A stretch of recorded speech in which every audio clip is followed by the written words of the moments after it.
Let me just jump in right now and just thank everybody for joining us.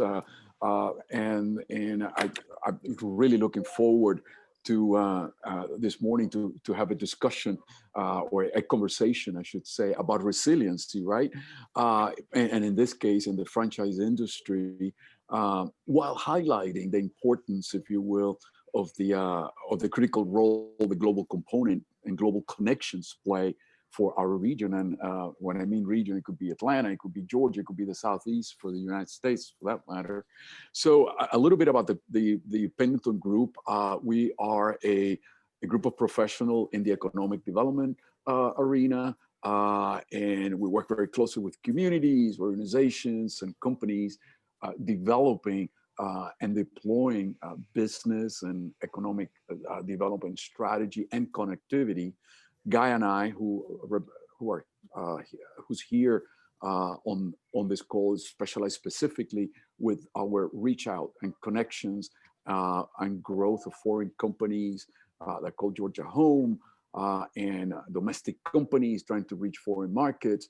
And as we work together to grow that importance of having relationships in anything that we do, particularly in the international arena. So if you want to learn more about the Pendleton Group, you can also always visit the pendletonatlanta.com and see who we are and what we do. We got a pretty good group. And for me personally, it's great to see faces that have connected in my previous lives from either the Chamber or from Delta. And it's great to bring that together and reach out to different markets too. So Trevor, you're back. So I jumped in while you were gone for a minute. So at least we get that. So let me hand it back to you. And then Guy, I think, is going to give a quick guidance on what we're doing. Sure. Yeah, it's always good to have co-hosts in the days of uncertain internet connections. Sorry about that, y'all. And if that happens again, you're definitely in good hands with the Pendleton folks here. But Guy, why don't you give us a little bit of orientation?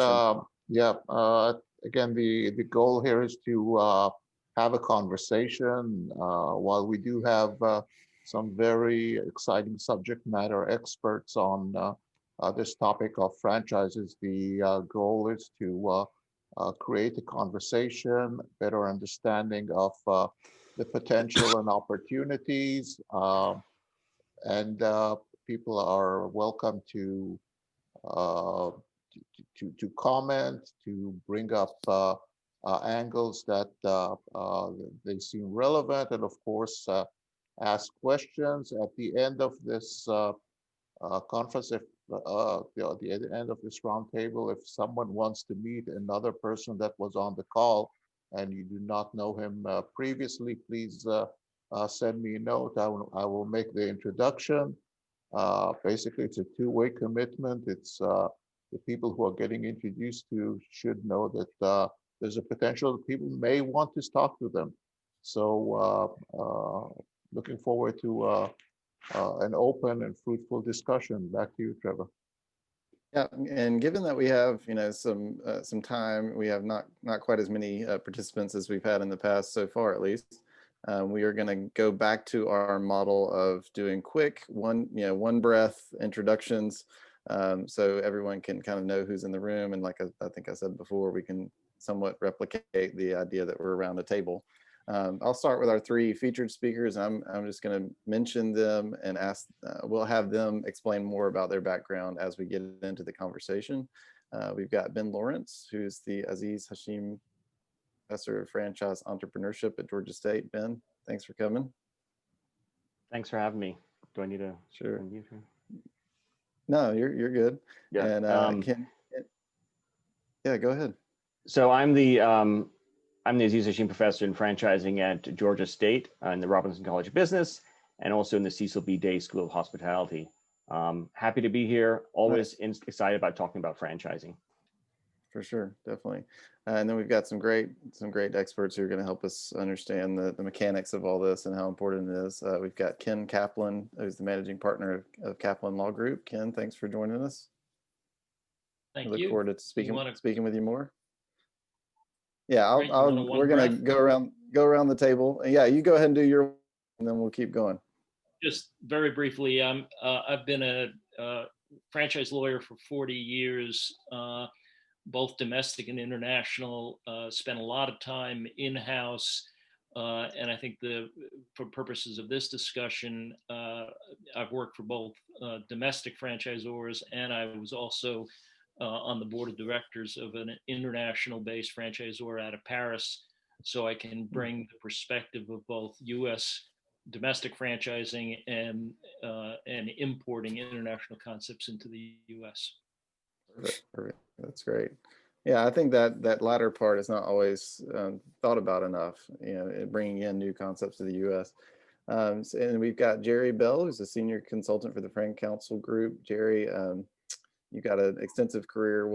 I'll ask you to maybe in a condensed way tell us about your experience.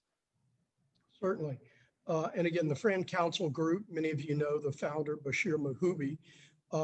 I serve as a senior advisor, basically taking concepts globally, and have also, the FranCounsel has done a number of interesting, I'll call them economic development projects in the Middle East, Saudi Arabia, and Iraq, too, that come to mind, where franchising was the thrust for development. Beyond that, my entire career has been franchising since getting out of business school. 15 years Coca-Cola company. Just a comment, people don't always think of Coca-Cola in franchising. They're actually the largest franchisor in the world. They've been around doing it for, I've lost track of 135 years. They literally created the industry. All of their bottlers are franchisees. They're also the largest vendor to the franchise world because, of course, 45% of franchising are restaurants, and voila, they're the largest vendor to the restaurants world. Beyond that, I went to the other side. I was COO of a couple of international divisions, which I created. Actually, I'll mention them just to give it context. Cinnabon, Seattle's Best Coffee, that we took to international for the first time ever, which later grew to become, they were acquired, became Focus Brands International. Today, 54 countries, over 1,200 units, with a few other brands added to that. So sorry to go on and on, but hard to capture 45 years in a minute. Yeah, definitely. You need a few breaths there at least. So moving on to Ila Gandhi. Ila? Thank you so much for having me today. As you know, my name is Ila Gandhi. I lead the consulting practice at the Berlitz organization. And if I were to share a little bit of my experience from a franchising perspective, we have a pretty large project with one of the largest quick service restaurants that is headquartered in the United States. Since this is recorded, I'm not going to use the name, but I'm sure many of you know who it is. And so we've doing some great work from a cultural competence, global mindset, and really showing up in a country in a way that you can hit the ground running with the skills that you need. And then the other component from a franchising standpoint is, just as Berlitz as an organization, we have representation in 120 countries around the world. Over the last 2 years, we converted all of our offices except 10 countries into franchise operations. So from an internal perspective, we have been going through this on our own, and then also working with clients in the franchisee space. But my expertise is mainly from a skill development perspective. So thank you. Great. Thanks for coming. Jacobus, shorten those breaths a little bit for us. Absolutely. I'm in Georgia State, along with Ben at Robinson College of Business. I've been working in the international space in consulting many years before I started teaching. Awesome. Maria? Can you hear us, Maria? I'm Maria Boyd-Deeb. I'm with T&M Associates. We are a consulting firm. You could say we do supply chain optimization, or you could say we do economic development. Basically, we develop programs for governments and extractive industry to diversify the economy and create jobs and create opportunities. Awesome. Yeah. Great. And we'll try to bring as many people back in as we can as we go along. And if y'all have questions, this is not a panel in the sense that, we're going to have the structured panel discussion and then you ask questions at the end. And it's not going to be a free for all either, but at the same time, if you have something you want to ask while the speaking, we welcome that, definitely. Mike Rosenthal. Hi, I'm Mike Rosenthal. I am a partner in the law firm of Taylor English Duma here in Atlanta. Like Ken, I've got about 40 years of practice experience, and my focus is franchise and distribution law. And it tends to run from anywhere from startups up to, right now I'm working on a conversion project in the US for a client that's converting about 600, close to 600 retail stores in the CBD space. So very broad practice. Yeah. John Parkerson. Hello, I'm John Parkerson, and another one of those attorney people. I'm an international business transactions attorney at Hall Booth Smith here in Atlanta, also honorary consul general of Hungary. I knew Jorge and Ila, good to see you again, from our Delta days. I was in-house international counsel at Delta Airlines for many years. And it's a pleasure to have been working through this series with Trevor, Guy, Jorge, and Pendleton. Thank you. Thank you so much. Nicola? Hi, yes, I'm another lawyer, apologies. I'm based in the UK, just outside London, and I head up the franchise practice. And I have the absolute pleasure of knowing and working with Mike and Minori. And a lot of the work I do is international expansion work. Nice. Minori? My name is Minori De Silva. I am here in my capacity as the president of the Netherlands American Chamber of Commerce. So then I don't have to talk about being yet another lawyer on this call. Yeah, I was about to say.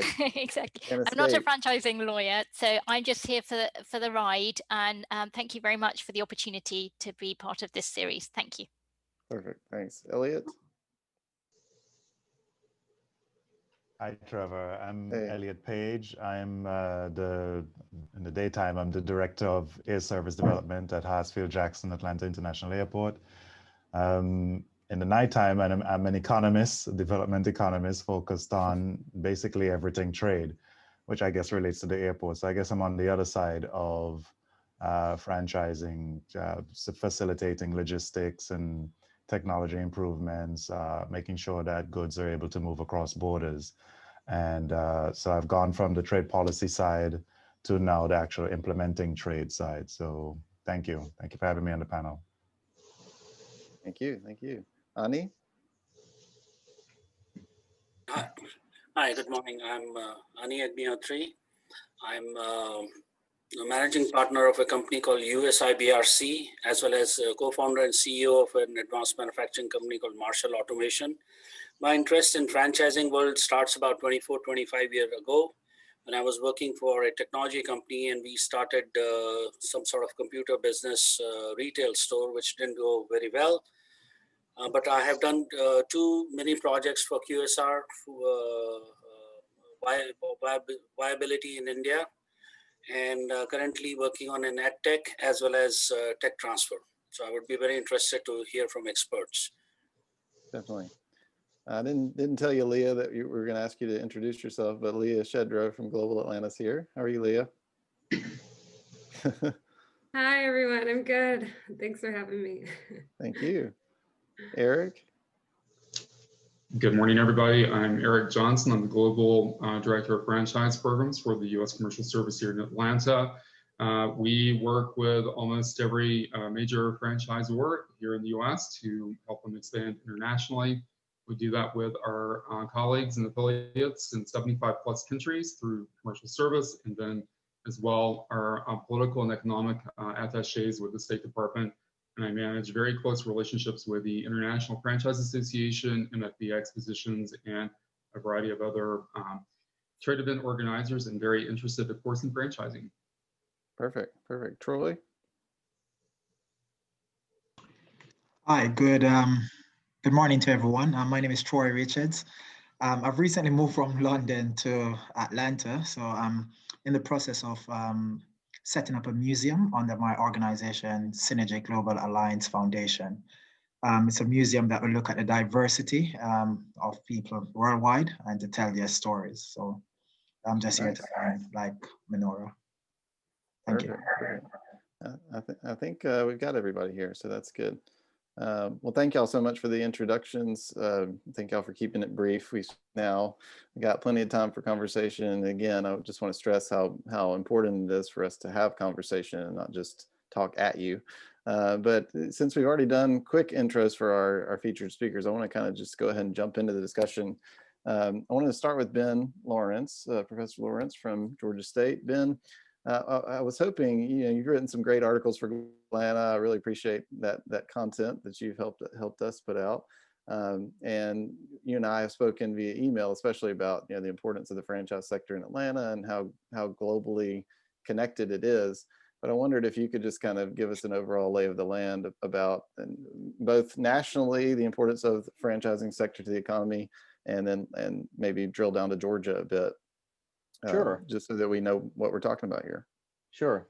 One of the things that one of my jobs at Georgia State, when I was hired and moved down here from Cornell University, was to talk about franchising as just a really prolific form of distribution. Franchising in general, the IFA says it contributes about 9 million jobs directly in the US marketplace, about over $800 billion in output. And I tell my students at Georgia State that if you see a store in a strip mall, it's probably going to be a franchise-based business. And so even though I teach franchising from the School of Hospitality in the Robinson College of Business, franchising is in every sector, everything from healthcare to massages, personal services. It's 40% of retail in the U.S. marketplace. And so in Atlanta, which is what I say is a global kind of capital of franchising, because we have things like Rourke Capital, we have Inspire Brands. And because of its location as kind of a logistics hub, it's become a central location for knowledge building in the franchise space. Franchising generates over 10% of Georgia's workforce. Because franchising is in these sectors like restaurants, hospitality, that generate so many jobs. And so I think part of our discussion today is to talk about franchising as kind of the most prolific form of distribution of services. And I think during this pandemic, we're just going to see that grow because of the benefits of franchising, having this centralized kind of branded product which consumers trust, at the same time having entrepreneurs that can kind of modify their business at the local level to adapt and change. And so I think even though this pandemic has caused a lot of it has impacted the hospitality business, I think the franchising model is one that is going to succeed. And I think that the independent outlets, the ones that don't have that centralized, mothership that's helping them, develop technology to help with logistics, to get the name out about the brand and what it's doing in this pandemic, I think it's just going to grow. Yeah, this kind of tension or opportunity, you could look at it both ways, between the standardization of the mothership brand, whatever that is, and the customization that happens at the local level, I think is what has fascinated me so much about writing about this business, particularly in the international space, because you've got brands like Church's Chicken or Texas Chicken, as it's known around the world, based in Atlanta, but very far afield in many different cultures, having to adapt not only the name but the flavors, and each international franchise goes through this, not just in the restaurant sector but in the services sector. You talked about Atlanta as a global hub. I'm interested, is there any real rival to Atlanta? I mean, at least in terms of this concentration of franchising expertise and brands, and can you expound a little bit on the brands that are here And again, not just the ones that we are very visible in terms of the consumer sector, but things like Intercontinental Hotels Group, which is a London-based company, but operates Holiday Inns and many different other franchised hotels. Absolutely. Obviously, Texas is a big location for franchises, Dallas, Florida as well. Any large metropolitan area. The thing that Atlanta has going for it is that we have Rourke Capital, a private equity firm that has, Inspire brands and Focus brands, and that concentration of brands owned by Rourke Capital really allows us to have a great impact in franchising. I think that you had mentioned IHG obviously has its U.S. headquarters in Atlanta, and there's over 100 brands that are either owned by private equity firms based in Atlanta or are situated here. Franchising, some of the biggest growth areas in franchising are things like healthcare. So those areas in which franchising and its model of incentivizing individuals to go out into the marketplace and develop business it's in every business. And I think that's the one misconception that my students have when they come to franchising is they think it's just quick service. Exactly. But the reason why franchising works is there's an incentive on the part of the franchisees to go out there and generate business. At the same time, you have economies of scale at the franchisor level.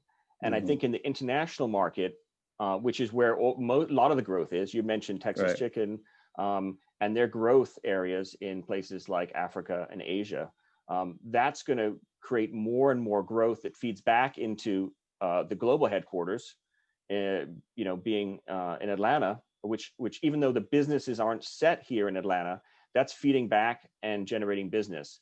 Because the U.S. marketplace, we have, it's a fairly saturated marketplace in terms of, restaurants and, other franchise-based businesses. And so a lot of the growth is international. You'd also mentioned bringing franchise brands from overseas into the U.S. marketplace.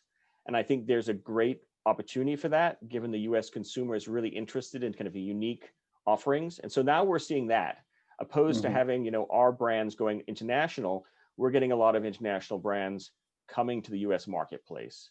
And I think Atlanta can be a location to be that greeting point, right? We're very diverse, city. We also have a very diverse student population. Jacobus and I teach at Georgia State. We are one of the most diverse universities in the country. We graduate more African Americans than any other nonprofit university. So, that melting pot, this opportunity to bring in international players, as well as having kind of a very diverse workforce, provides a really rich environment to explore franchise-based businesses. Yeah, and I'd love to explore eventually, the social mobility aspect of franchising, and particularly given our reckoning on race that we've been having, how franchising has been used in creating, a new class of entrepreneurs in certain communities that have been in certain areas. But we can talk about that at either later or at another point. I wanted to ask Ken, Ben has written for us about how very early in the pandemic, particularly, it was really important to recognize that, franchises, although they are national brands, are often local businesses, right? And so I think there had been some conflation between, when in the distribution of aid and relief money from the CARES Act in particular. There've been, Shake Shack is the biggest poster child for this, but they ended up having to give back their paycheck protection loan money, or they didn't have to, but they did from a PR perspective. I think it was $10 million that they got, and people thought, oh, this is a huge, national level brand. Why do they need assistance from the government when, lots of these mom and pop shops are not getting it or not able to access it as quickly. I wondered if you saw a misunderstanding of the local aspect of franchising business in the distribution of coronavirus aid, or is that an ongoing problem? I have not seen, other than some examples, local or national news examples. I've actually seen the opposite. In fact, I'll make available through Guy a couple of articles I came across, 2020 articles that talk about why franchising, particularly in the U.S., has survived and even thrived during COVID. There's a bunch of reasons for it. Obviously, being part of a system, having a parent and aggregating purchasing and having national brand recognition. There's great support in numbers. So, some brands, a lot of franchise brands have survived because of the organization of franchising. Franchises generally survive longer than startups, but what we've learned during COVID is that there are some additional benefits during difficult times. And there's a Forbes article from November that I'll be circulating. There was also a U.S. Chamber of Commerce article that somebody raised the point that franchising is not just QSR, but if you think of the service industries that we're involved, they listed a whole bunch of, not a whole bunch, it listed 8 or 9 franchisors that have actually thrived. And those that have thrived were in industries that you would think would thrive, like Ace Hardware, Fast Signs, Mathnasium on the education side, ServPro on the renovation side. So we're in so many service industries that people don't think about franchising. That I think, again, the nature of the industry itself and the fact that we are a collective has helped. On the PPP side, I've got a lot of clients who were saved because of it, or at least kept their doors open. But I really haven't, other than those sensational stories, I haven't seen it. Well, that's actually good to hear, because as Ben pointed out in that article, how important it is to recognize how much of a local jobs engine that franchising is in the distribution of these services. I think Ani had a question for Ben. Ani, did you? I also got a question, Trevor, after, or a comment to make about this specific. Yeah, Ani, go ahead, and then we'll go to Jorge, and then I'll bring in Jerry as well. Sure. My recollection, when I studied, franchising rules and regulations and laws, are that their franchises are pretty rigid about the payments, etc. So in the COVID period of last 9 months or so, has the industry been flexible to their franchisees in QSR industry, hotel motel industry, or regal cinema type industries? Good question. I think that the good franchisors understand that in order to survive, there has to be some flexibility. Obviously, franchising is a relationship in which there are some very rigid rules. And I think if you ask franchisees, they'll say, yeah, some of them will be complaining about their franchisor, but the franchisor only makes money if the franchisees survive and make money. I mean, that's the model, right? To be successful. And so, I would say that there are franchise-based businesses that are delaying renovations, which is obviously something that franchisees are concerned about. Obviously, the franchisors need royalties to survive, right? That's just the model. But obviously, the franchisors have to provide some more flexibility, and I think that those good franchisors are doing that. They understand that the long-term viability of their business is based on franchisee success, and so I think the good franchisors in this marketplace are going to grow, obviously, because the businesses that are the most affected in this pandemic are going to be independent operators in the full service restaurant category. Franchising is focused mostly on quick service. And if you've looked at the lines at most quick service restaurants, those are not in decline, right? If anything, they've used their drive-throughs to drive business. And so, There are some sectors that are having some issues. I think mostly in the full service restaurant category in franchising is probably hit the most, and in hotels. But many franchise businesses are doing very well in a sense that, you know, they're offering services that that individuals want. Education obviously is one, cleaning services. Some of the personal services are also being affected, obviously, like, you know, massages and those types of things, those more discretionary type things. But you know, the franchising model is like, you know, they say it's like a marriage because it needs flexibility in that, right? Though it's rigid, you need to be able to adapt and change. This is Jerry. I wanted to pick up that franchisors, just reiterating what Ben said, the franchisors have absolutely adapted on royalty relief. They recognize this for what it was. If the franchisee doesn't stay open, they get no royalties. They have to help them survive. And they absolutely, these rigid rules, which normally in normal times, you miss your royalty payments, you're in trouble. They've literally given lots of royalty relief. And to piggyback something Ken said, that the PPP definitely came at a time when these small franchisees were desperate. Many of them are very labor intensive, and so much of it was, you know, that focused on the payroll aspect, and it definitely worked in that regards as well. Jerry, I wanted to ask you, you know, it kind of rolled as a wave across the world. It didn't, you know, hit everybody at once, right? And I was wondering if the brands that had exposure to international markets that were affected early on, if they had had any interesting insights that they were actually able to bring back into their American op once it happened. Jorge, did you have a related question? I just wanted to say something that reference to what Ben was talking about from 2 points. One is from the impact in the local community, and then how important that is. And some people kind of overlook that point. And then you add the international component.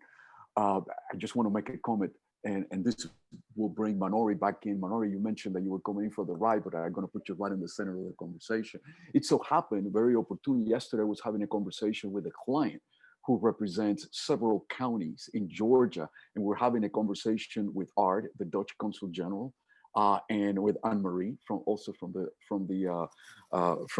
Dutch Chamber, and we were talking about, because we were talking about a program with the Netherlands, etc.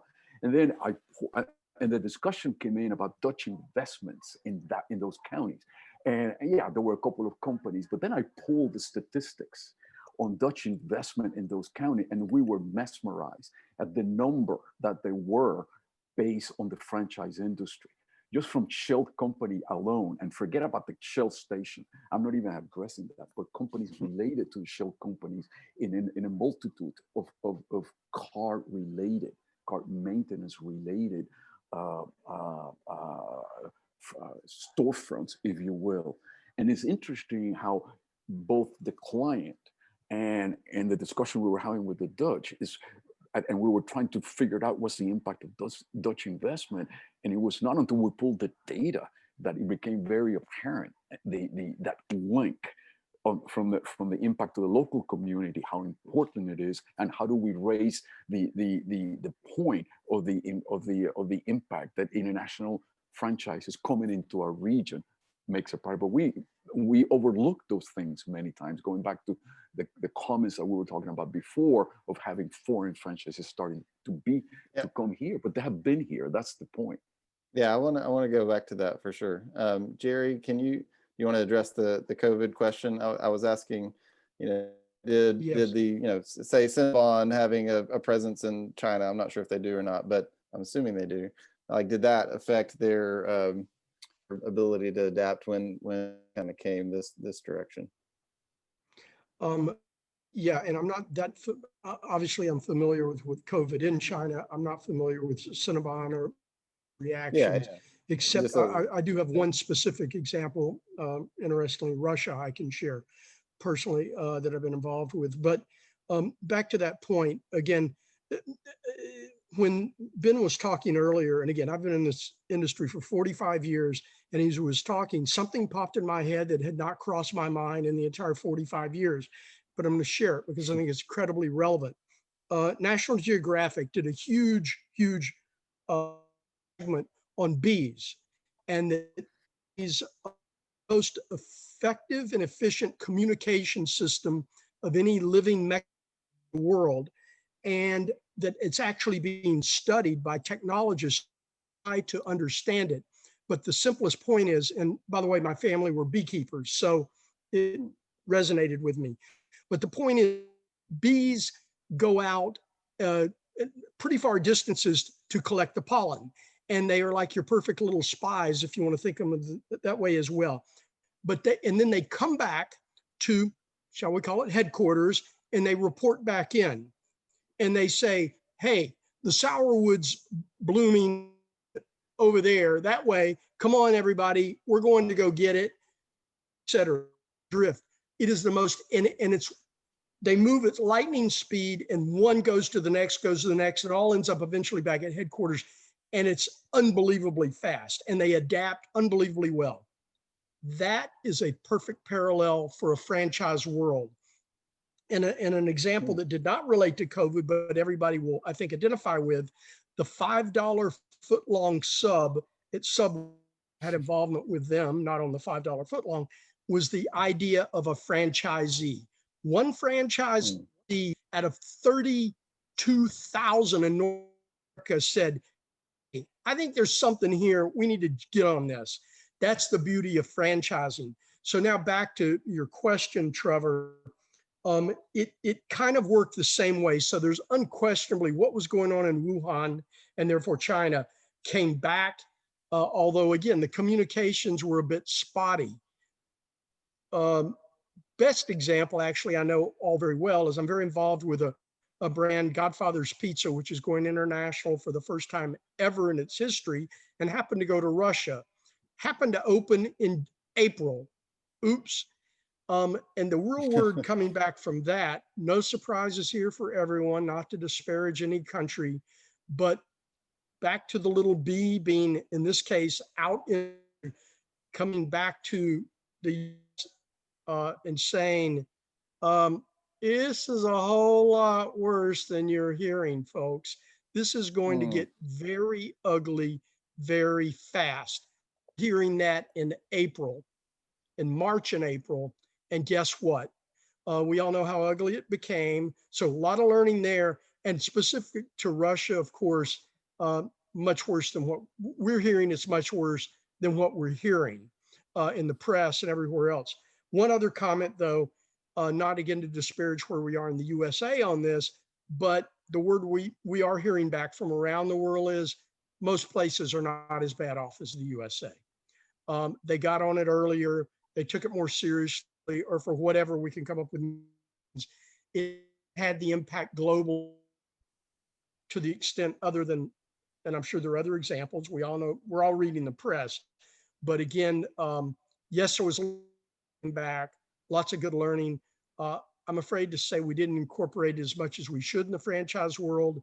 Having said that, it's unbelievable how well so many franchise concepts have adapted. It is incredible because of that, back to the, I'm using that bee analogy.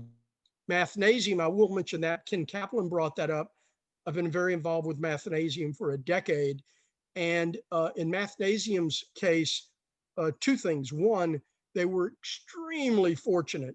They were developing, shall we call it, a digital online solution that would supplement and complement their on-site tutoring, which were so critical in the bread and butter.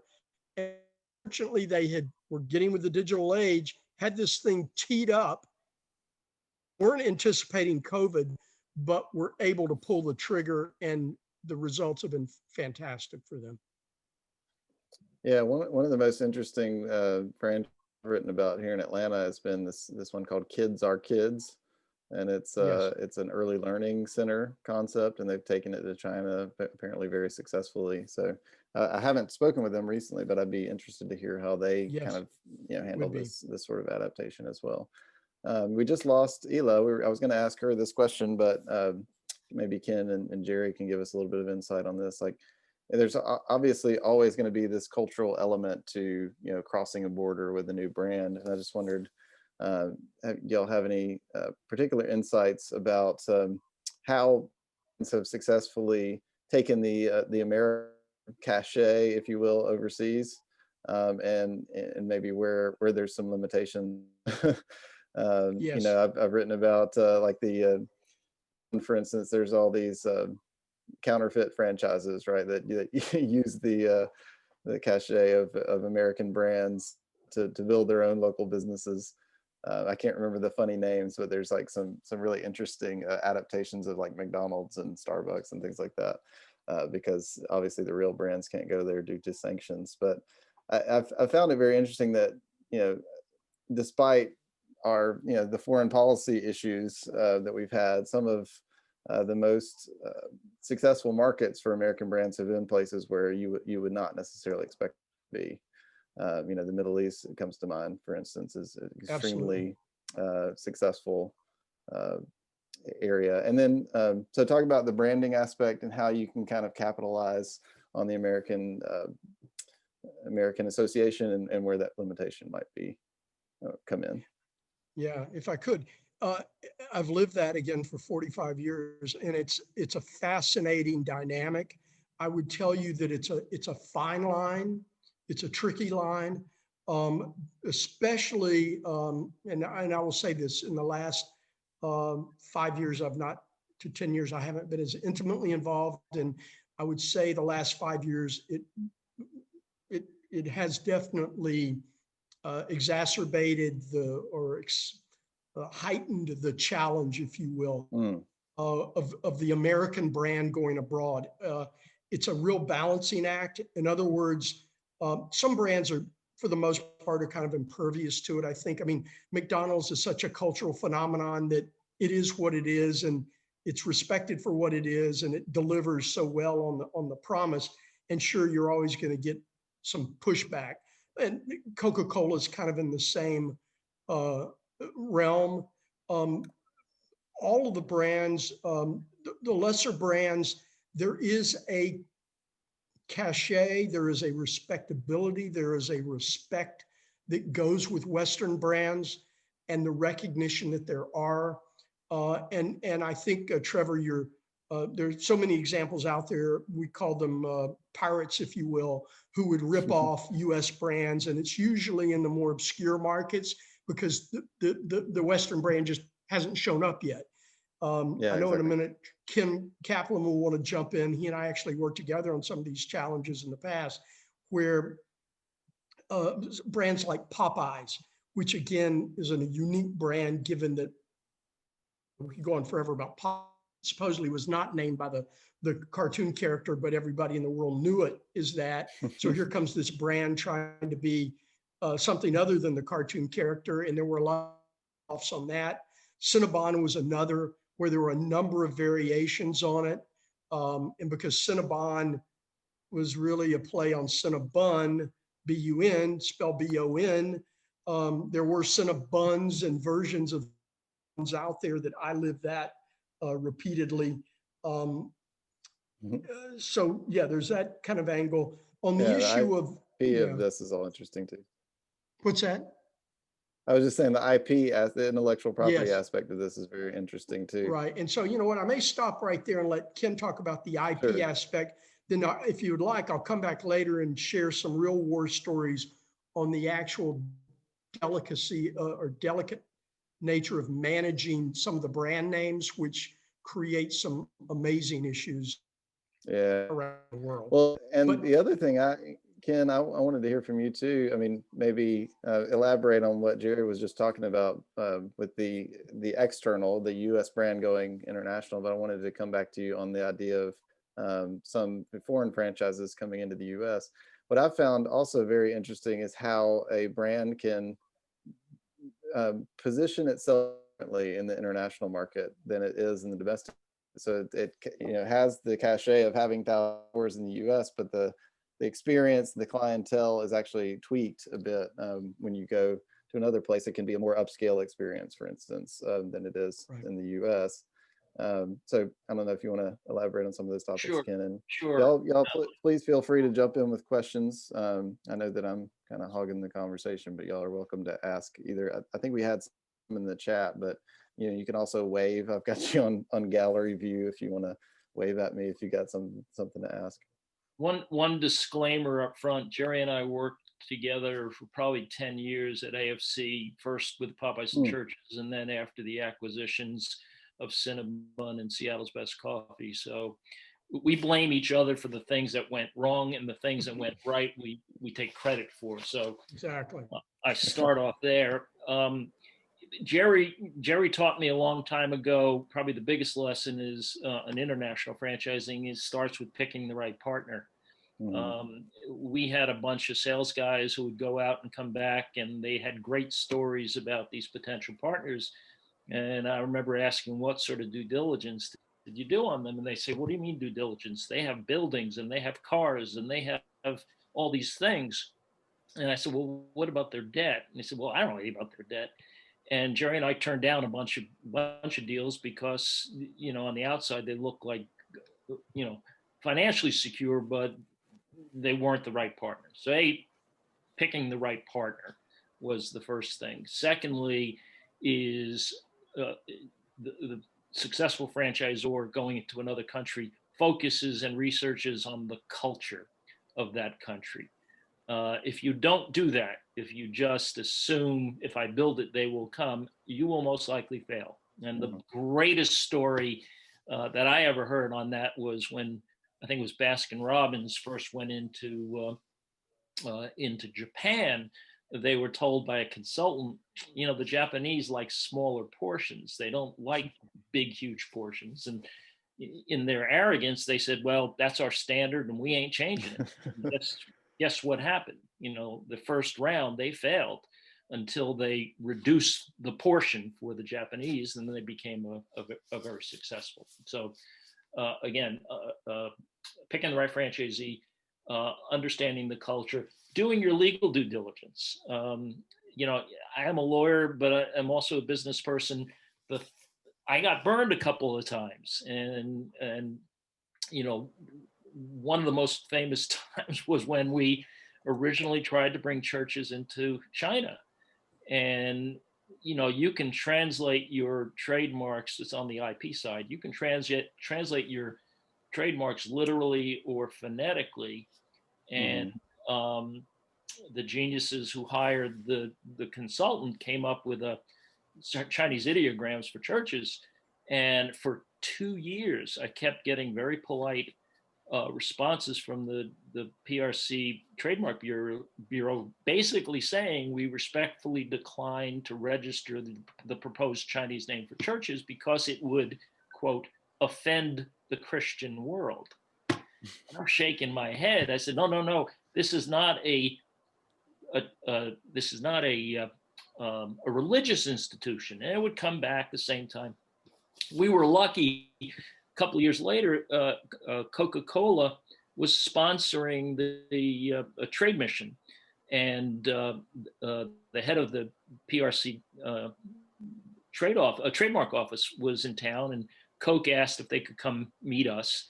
And I was telling this story, and the guy said, well, let me see the ideogram. And I showed it to him, and he just started laughing in my face. I said, what's funny? He said, it's not the translated word for church that they have a problem with. It's the translated word for chicken, because it had two meanings. It did mean poultry, but it also meant a woman of loose virtue. So in China, that proposed trademark would have read a church prostitute.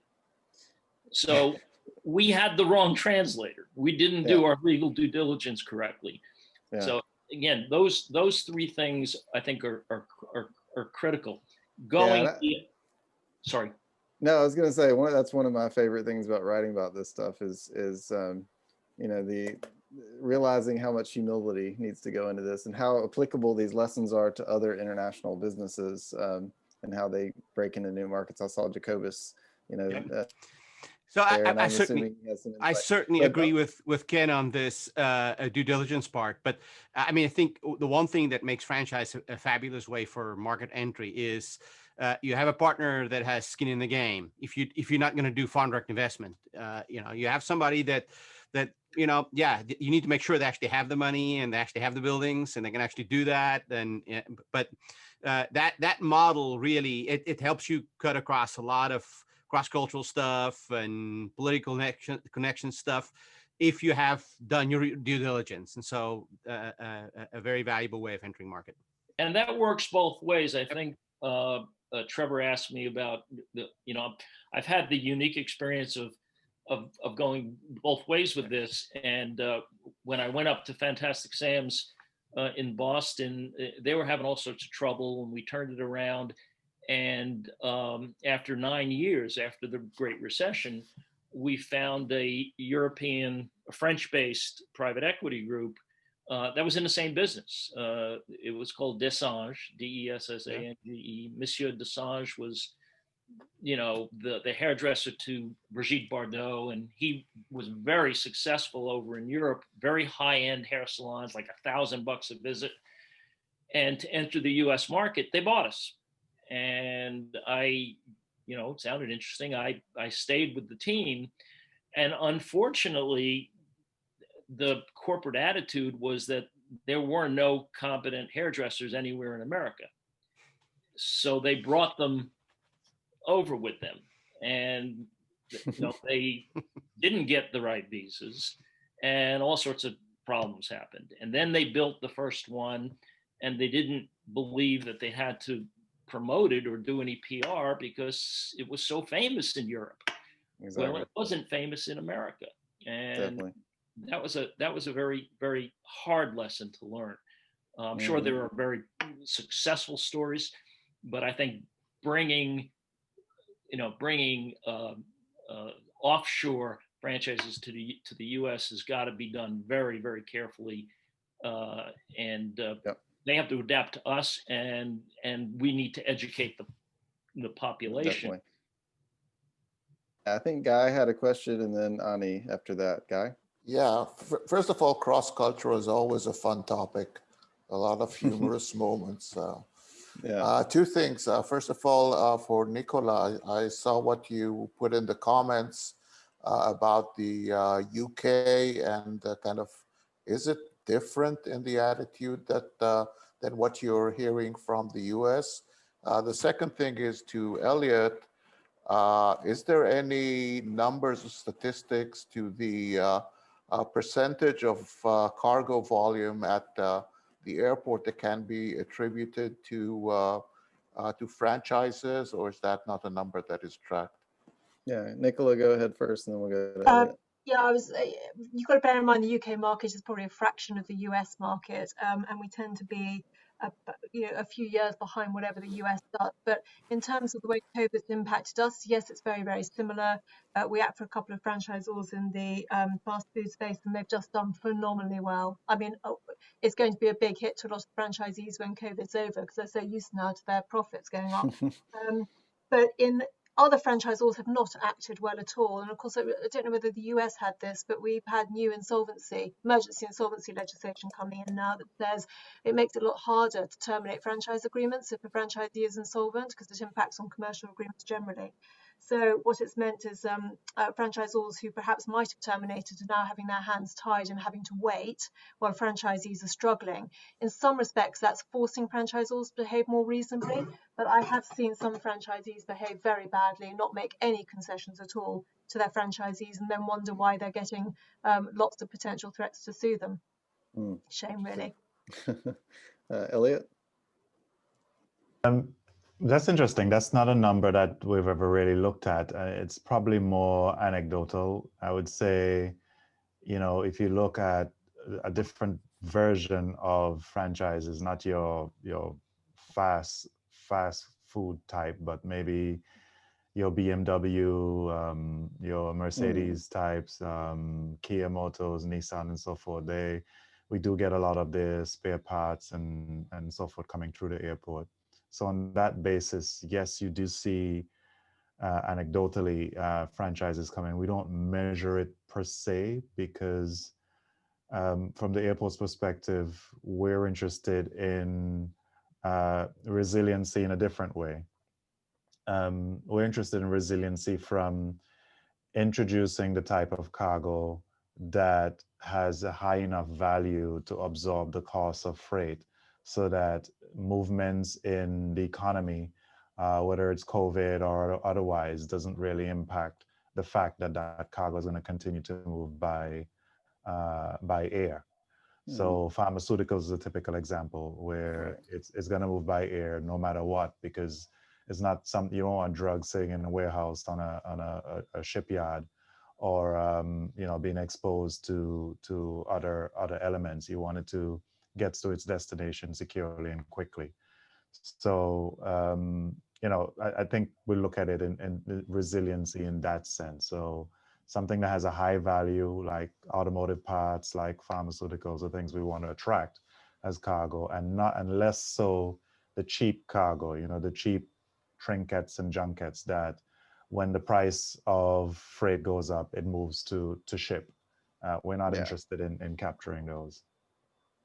Yeah, and but at the same time, on the people movement side, Atlanta is a great city to base these brands out of, because so many places around the world, like your access to America from the airport is amazing, and throughout Europe and Asia as well. So, and one thing I love about this business too is that. Sorry, Elliott, go ahead. Yeah, I had a question. I mean, your comment triggered a question on my part. Sure. Where we noticed that Atlanta is sort of a cluster city. It attracts a lot of companies that are sometimes related or maybe even tangentially related because they feed off each other. And I wondered if anyone on the panel had any comments about how that happens in the franchise sector. Is there sort of a cluster approach or cluster phenomena when it comes to franchising?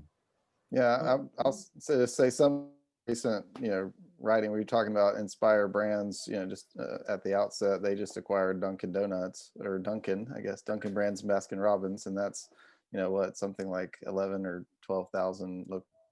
And then Papa John, its headquarters to Atlanta. So anecdotally, it seems that is the case, that Atlanta is becoming this magnet, and that you have this cluster effect that's starting to take shape. I think that what we're seeing in food service is very similar to what we saw in hotel business, where basically you have these portfolio companies that are coming together, and because of economies of scale around technology, that you're going to have, in the future, looking, 20 years down the line, you're probably going to have a few large companies that own a portfolio of franchise-based businesses in different segments, because technology is driving, innovation in the space, and it's very expensive to develop apps, to do all that stuff. And so you're getting more consolidation among a few players. And I think, obviously Rourke Capital is a big player in that, but there's others. And then the other comment I want to make is that we were talking about franchisees, and the other misconception that people have is that franchisees tend to be very small, right? When really we're seeing consolidation in the franchisee space, where you have these large mega franchisees that are buying up more and more and becoming portfolios of themselves.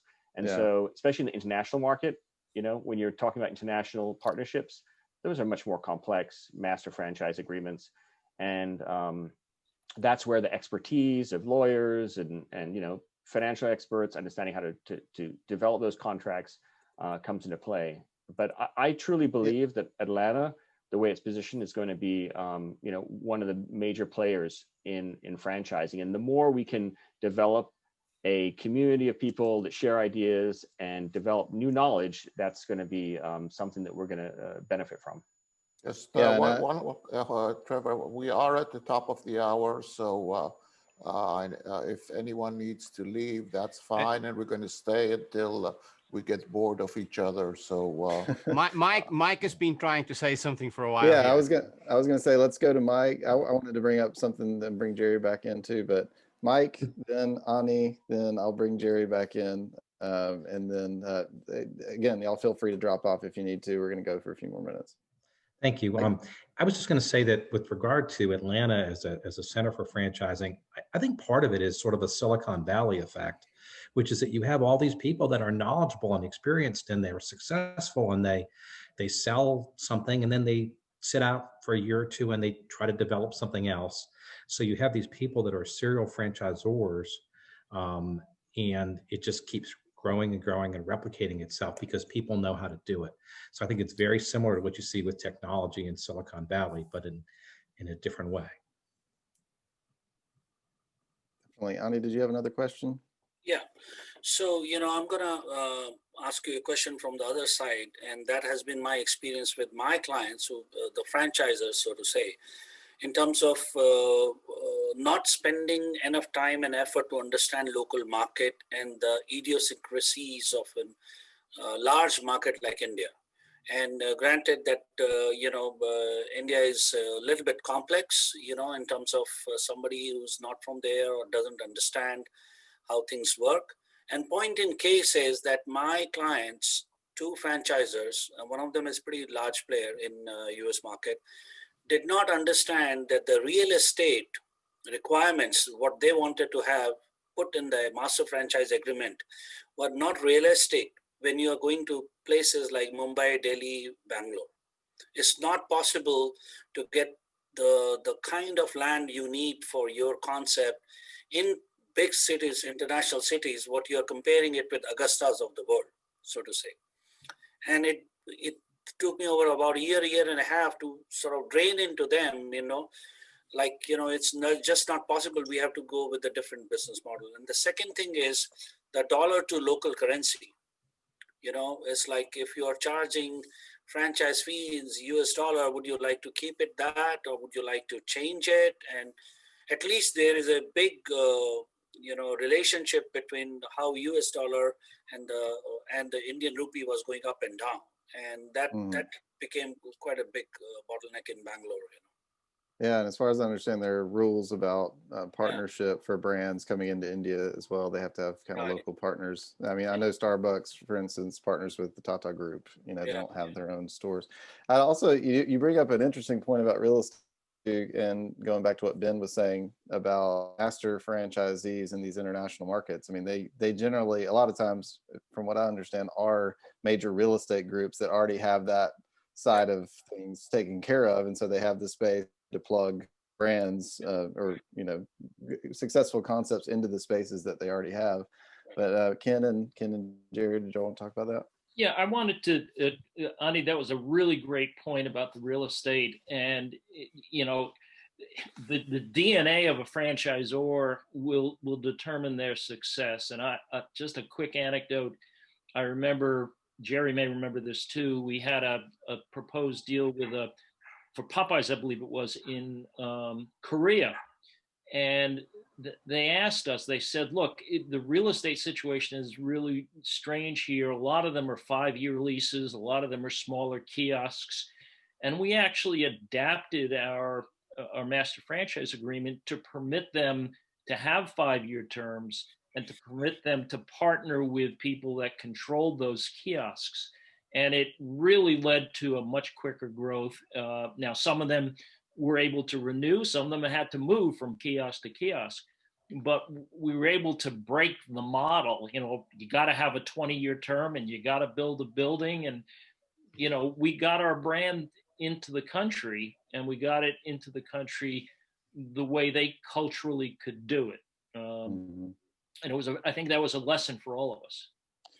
Yeah, I wanted to bring up another point, or maybe a series of points that I wanted y'all to possible, particularly when you're talking about international markets. There's also a perceived negative aspect to franchising and importation of new brands from outside. People say that it takes away from the local culture, right? It contributes to this like global homogenization. There's the environmental issues, right? Like if you're buying a fast food meal, then you're creating waste. Also on the sourcing side, and that kind of thing. And then there's other issues that we haven't talked about, and I wondered if y'all wanted to side of it, and how brands are maybe adapting the way that they approach responsibility, corporate social responsibility, particularly. Yeah, I think probably the best example is the Coca-Cola company, again, where I spent 15 years early in my career, and what they have done, and they listen, they have adapted. There are many examples. You know, they're going. If I try to quote it, I'll get it wrong. But the whole issue of plastics, for example, and at some point they're going to have a zero footprint. They've set a goal to get there. They will get there at some point, probably. The whole issue of water. I know there was tremendous, and India has been a delicate market for Coca-Cola for decades. There was tremendous pressure about the water. Ironically, in most countries around the world, the water issue, you know, to make great Coca-Cola, rule number one, you better have great water. If you don't, it won't be great Coca-Cola. So what did they do? They ensured that you have great water in those countries.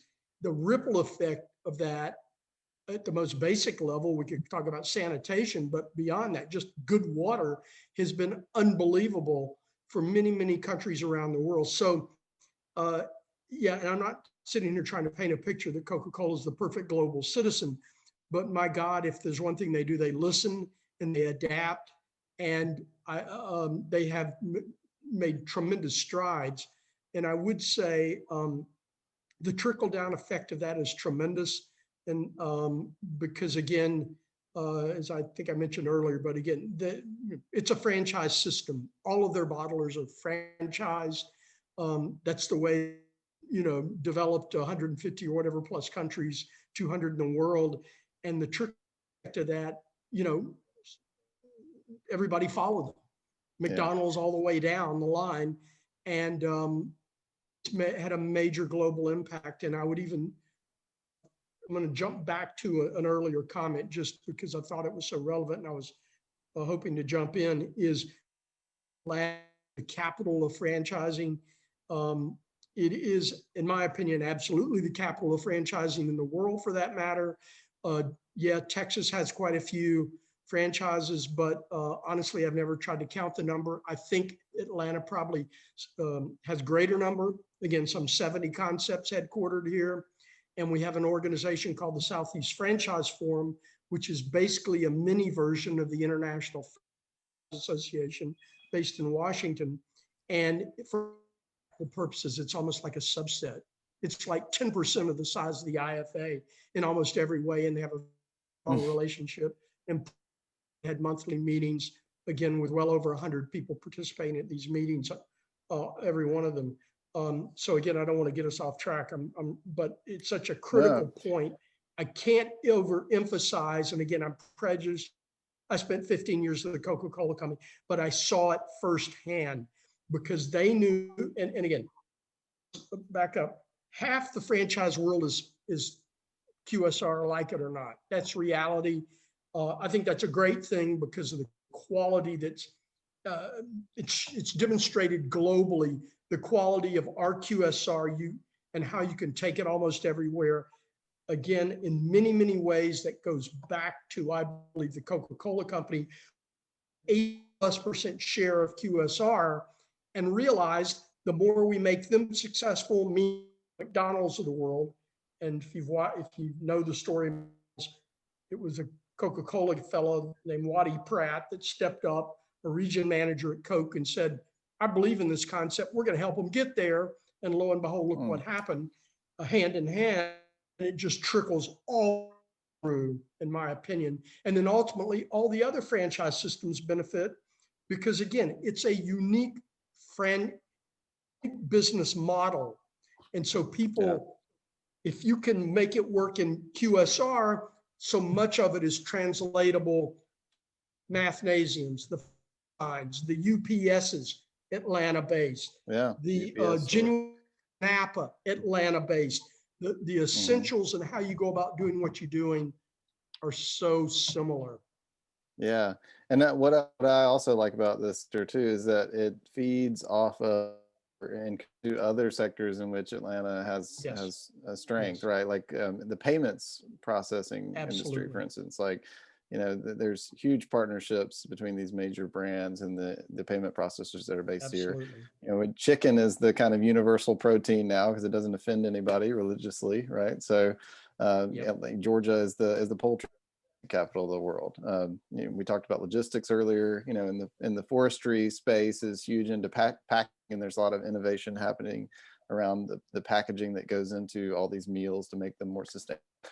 So there's all these ripple effects, and I think maybe that's a good place to end, thinking about how we could contribute to the raising the consciousness of the sector in a way maybe that like has been done in, say, a fintech or some other sectors that have been latched onto. Jorge, I know that when Hala was at the chamber, she has a background as president, or I can't remember if it was president or CEO or both Arby's and Churches. And so, I remember covering the Brazil trade mission, and her really playing up the franchising aspect of Atlanta in Brazil, places like Brazil. You have a lot of Brazilian capital actually in franchises. I think. From the chamber's perspective, the franchise is up there, particularly when we talk about exports. We really wanted to heighten that. Most people think of export as boxes, but how important Atlanta is in terms of export from the education perspective, from the franchise, and she, coming from that industry, was really great, outspoken. And I think we did an event with Bashir about this topic specifically. Yes. But still, going back to my earlier comment, it still doesn't resonate with most economic developers on what it is. Yesterday with the client, which is an economic developer, the individual was not aware of this number of Dutch investment that were right on her backyard, because there were brands that are not associated with franchises nor with where they're coming from. So it's a constant issue that we need to keep reminding people. And it's a but pretty you're right, visible Trevor. The issue is, how do we raise it to the point as fintech or cybersecurity or some of those areas where Atlanta has a prominent role, and yet it wouldn't get the due credit, if you will. Yeah, definitely. Maybe that's our marching order going forward. But I appreciate all your time, and thanks everybody who stayed around for a little bit longer.